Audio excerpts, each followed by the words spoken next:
Hello everyone, how are you doing? A little bit of disarray today. I've got dishes I need to do. Normally I do them before I do the coffee, but today I just felt like I needed coffee before I can hit the day quite correctly. I'm sure everybody else has been in that kind of a position before.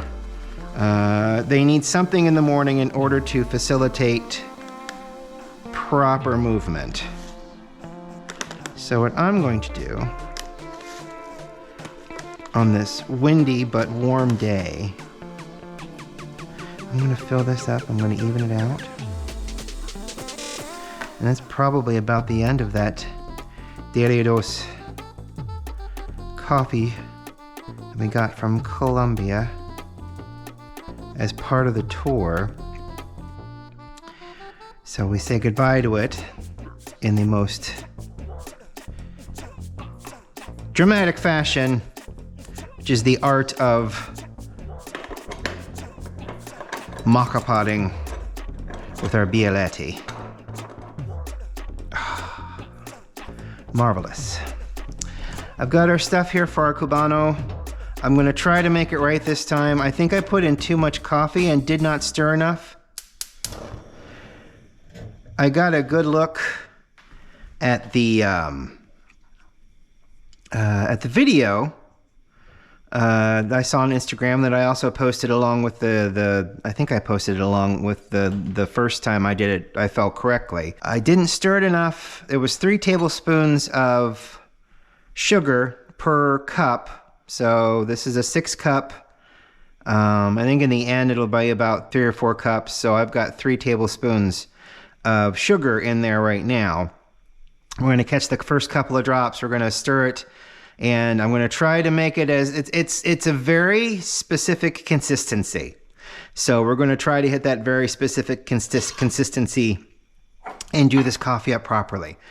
So that's the goal. That's the goal for this cup of coffee, is to get this Cafe Cubano correct. Oh, I got pepperoni rolls over here. I'm kind of thawing them out a little bit. I found pepperoni rolls. They're from Carfagna's. They're the closest I have had a pepperoni roll to the wonderful pepperoni rolls we used to get in grade school and high school almost 30 years ago now. Oh my God. The lunch ladies would make pepperoni rolls. They were yeasty balls of dough. They would put 2, 3, 4 pieces of pepperoni in the middle, and then they would put a little bit of cheese in the middle, and then they'd kind of fold it over, and then it would bake, and they were the most delicious. I love yeasty rolls anyway, but put a couple slices of pepperoni and cheese in the middle, and it's just like the most amazing, delicious thing that I'm sure you've heard by now several thousand times over. Was I think it was invented in West Virginia as something to put in their lunch pails when they were all going off to die in the coal mines. So hopefully they made it to lunch so that they could eat a delicious pepperoni roll. But these are more like pepperoni loaves, but they've got that little bit of cheese in them, and they've got pepperoni through here, and then they bake so well in the air fryer here. And what I like to do, and has worked consistently well, is I'll set this thing to bake at like 325 and like 2 minutes afterwards, and then I'll just put the pepperoni rolls in there as the thing is heating up, because it has a heat up phase. And by the time it gets heated up and that 2 minutes pass, these things are done and delicious and almost as perfect as they can be baked in this air fryer. I love this air fryer. This air fryer is amazing. So much fun. But right now we're making coffee, and that's for lunch, and that's a couple of hours from now. Yeah, I just felt like I needed some coffee before I start tackling all these dishes. We had tortilla soup last night, and I made grilled cheese. We had meant to have chicken soup, which later this afternoon I may go out to Costco and pick up a rotisserie chicken in order to facilitate that this evening. But I went yesterday. I think it was about 11:30. No, it was about 11:30 noon. It was almost noon. I went to Costco to pick up a rotisserie chicken in order to make chicken noodle soup last night. and the rotisserie chickens were not out yet. They were not fully cooked. They were not done. What was absolutely hilarious to me were the amount of old people that were in line in the hot area waiting for the rotisserie chicken to show up. They had prepped the wings. They had just set the wings out because they've got like rotisserie chickens and then they got chicken wings. And no one was touching the chicken wings. They were all waiting for their rotisserie chicken to come out. And there's like 6 ovens back there with chickens rotating back in the back. And there must have been 100 chickens back there just rotating in these ovens. And the old people were just waiting right there. And if you've ever been to a Costco, you know their meat department is kind of in the back. And then there's the meats on one side, and then there's the rotisserie place for the chicken. And then the other side, there's the prepared stuff. So you've got your monster chicken pot pie that's this big and needs a little bit more salt. But if it had more salt, it would be absolutely delicious. You know. And then they've got their chicken Alfredo and they've got their pinwheels. They've got pinwheels down there. They've got a bunch of other prepared foods down there that you either can just eat or you can pop in the oven for 20 minutes, and then everything's melted and done and reheated. But in the middle there is that rotisserie area. So they were backed up about 7 deep. You couldn't get a pot pie if you wanted one because they were scrunched in and just militant and ready for their rotisserie chicken. And I don't know that if because there was a line, there is an expected time when those chickens are supposed to come out and they were past that expected time, or people just want the first chicken, so they're just lining up and ready to go, you know? And just imagine waiting for 45 minutes in the back of a Costco, holding a cart, like you're waiting for Bon Jovi tickets, you know? I mean, you're waiting for chicken. It didn't blow my mind, but it was just absolutely fascinating to watch. Because I think I walked by like 3 times, and all 3 times the chicken was not out, so I didn't get any. But the old people were just standing there waiting for their rotisserie chicken to show up. And by old people, I mean people that were in their 70s, leaning on their carts, oxygen in one cart. You know, I mean, they were at least in their 70s, and they were all waiting for this rotisserie chicken to come out. Rotisserie chicken that is okay. Seems best used when making chicken noodle soup. I mean, you just take it all apart, you debone everything, and then you have a nice big pile of chicken, because those chickens that they've got at Costco are pretty big. So, I mean, you got a whole pile of chicken, and you put it in the soup, and then you put in your better than bouillon, and then you add some aromatics and noodles, and then you've got the best chicken noodle soup really ever. Because they season it just a little bit. Oh, here we go. We're starting. I hear you gurgle. Yep. Gurgle for me. A little bit more. Just a little bit more. Come on. There you go. All right. Let's add this just hair. Just a little bit. Okay. And I'm going to turn down the heat. That was definitely not enough. But we'll get it mixed in. And then we'll add a little bit more. I want this to be right. I would love it if it were right. And maybe I didn't stir it enough either the last time. That's also something else that might be. I mean, the spuma that they were showing off had a. I mean, you're putting a lot of air in this, and it might. I'm afraid I'm going to bust this Pyrex.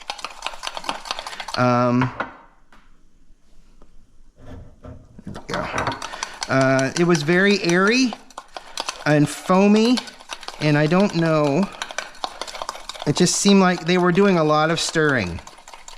And then this coffee is still going.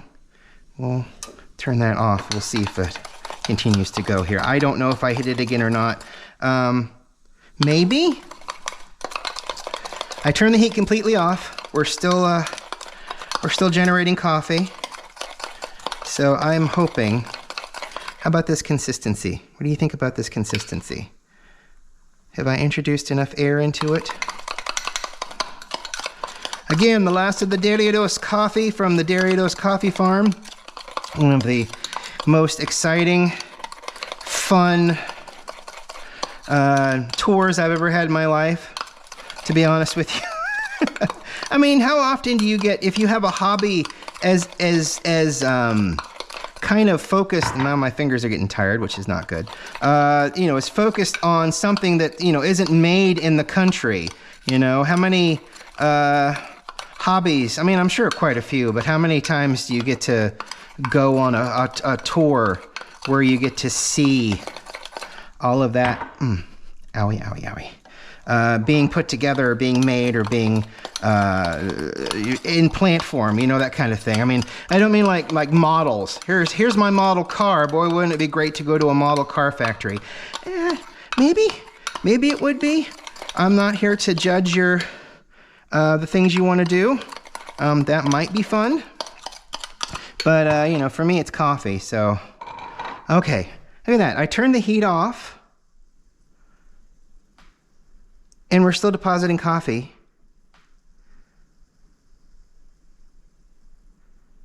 Look at that. That's so cool. I mean, it hasn't filled it up, so there's still water down there. I mean, I could turn it on, blast it really quick like, and it would heat everything back up. See, there, boom, and done.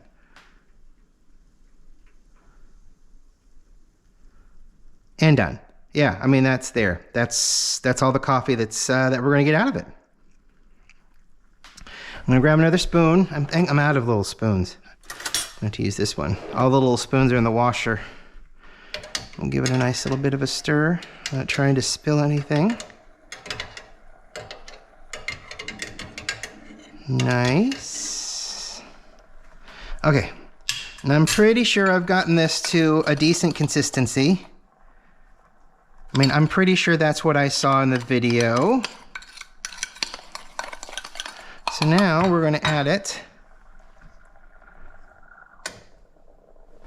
We're still gurgling down there, which is hilarious. I'm going to add it carefully.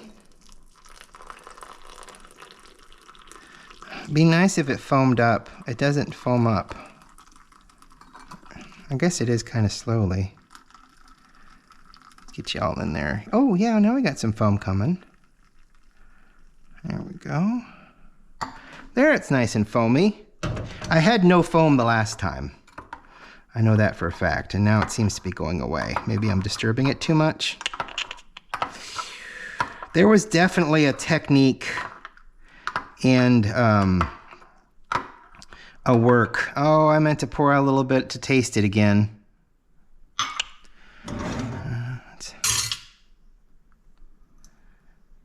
Let's get the very bottom of it so it's really, really...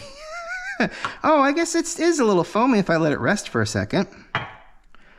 But it's definitely not as creamy foamy as in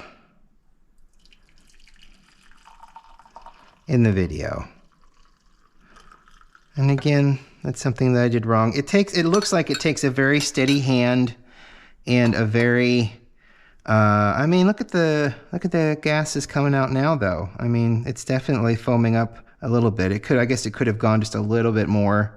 Here's the very bottom. This will be delicious. Ooh, and I'm right. Oh. Ooh. That's tough. That's got some crunchies in it. So Kubano, not done perfected, but I think I'm getting there. There's definitely foam at the top. Maybe I could have added more. I could have added less. I thought the consistency looked right. Maybe I can look at the pour again. Maybe it's a little bit more of an easy pour rather than I kind of harshed the pour a little bit. But let's see. I mean, it tastes better. Maybe I put too much sugar in the last time. This definitely tastes a lot better than it did before. I mean, it's sweet. It's uber sweet. It's ultra sweet. But it tastes really nice. I really like it. And I watched the video again just before I started. And I'm like, that's the consistency I need. but there's just so much foam. Maybe I need a small little whisk rather than, I mean, I definitely shouldn't use that damn Pyrex. That Pyrex is awful. I need a better mixing vessel. Maybe because they used a metal one. Maybe the metal one would be better. I just have to rethink everything. But until then, thank you so much to the Delios Coffee Farm, Tradición de un Pueblo. I had so much fun. Oh, there's one thing I wanted to share. The gentleman that did the tour, our English tour, told us the story of why. I mean, he went over the entire uniform that we were wearing.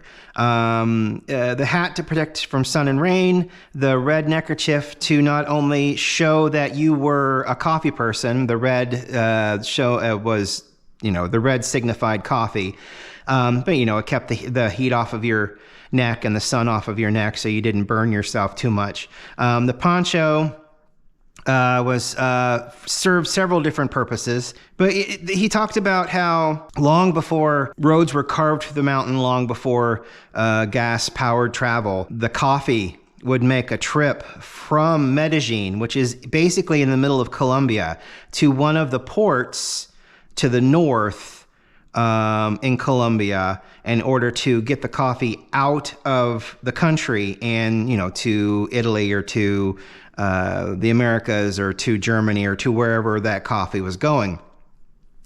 And the length of time it took. So by the time it would get to the port, you not only had fermentation going on, but the beans themselves take on the aroma and taste of the environment. And they were on the back of donkeys, which is one of the reasons why the gentleman said Colombian coffee at one point was the worst coffee in the world because of how it didn't matter where it grew. It just mattered how it arrived at the place where things were being shipped out, which, you don't think about but makes complete sense. So, it's on the back of a donkey for miles and days. So as it's going, it's absorbing the flavors of the donkey. So, you just had this terrible tasting coffee that was medicinal. It wasn't recreational. It was medicinal. It was meant to keep you awake. Plus, the fermentation process didn't go as extreme as it does now because, they'll go for weeks of natural processing, cherry processing the coffee. Or even honey processing. I think honey processing is like a shorter amount of time, maybe a week or two less, because it's just the mucilage on the honey process, whereas the cherry coffee is just the whole entire cherry becoming a raisin, basically around the seed, which is the coffee beans, or coffee almonds, as he called them, because like I said before, coffee beans, a little confusing in the dialect down there because frijoles. It makes it sound like you're drinking bean coffee, frijole coffee, so made from pinto beans, that kind of a thing. So the language was easy to get around because he called it almonds, and almonds actually did make sense because they're basically the shape of almonds. So, but anyway, that whole story was just absolutely fascinating. And of course, he told it in a more animated and more visual way than I did. But I mean, in essence, they had and there were faction wars. If they were wearing the same color bandana, I believe that they were considered enemies because your coffee and my coffee are competing.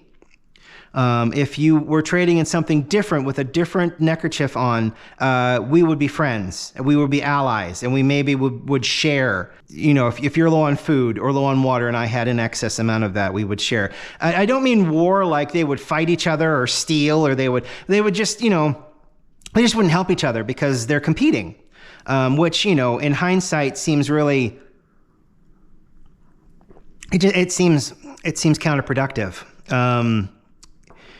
The entire world needs the coffee that both of you are bringing. So, but I mean, that was the times. But I just thought that was very interesting. And I thought I would share that little thing that he shared. It's just so fascinating to think about. That's the reason why Colombian coffee at a certain point tasted medicinal, not great. It was something you choked down to stay awake because it rode on the back of a donkey. Now, it doesn't mean it was unsanitary when they had it.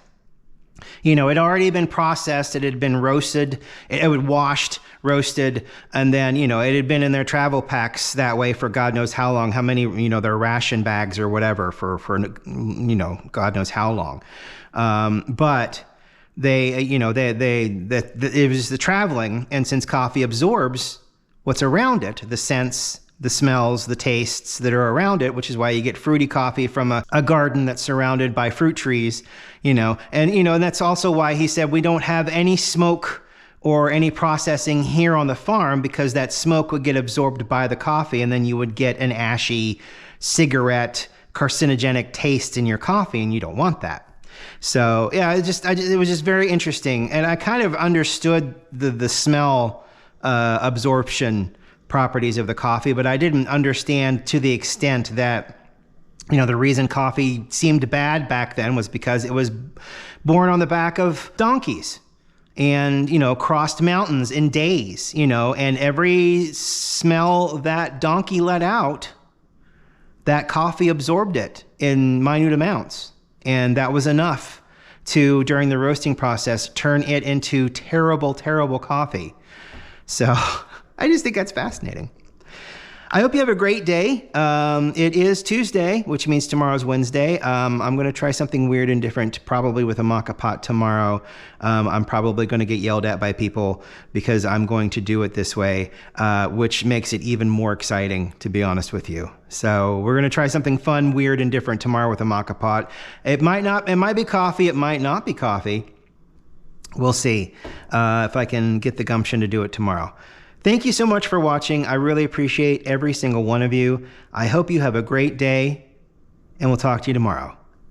Bye.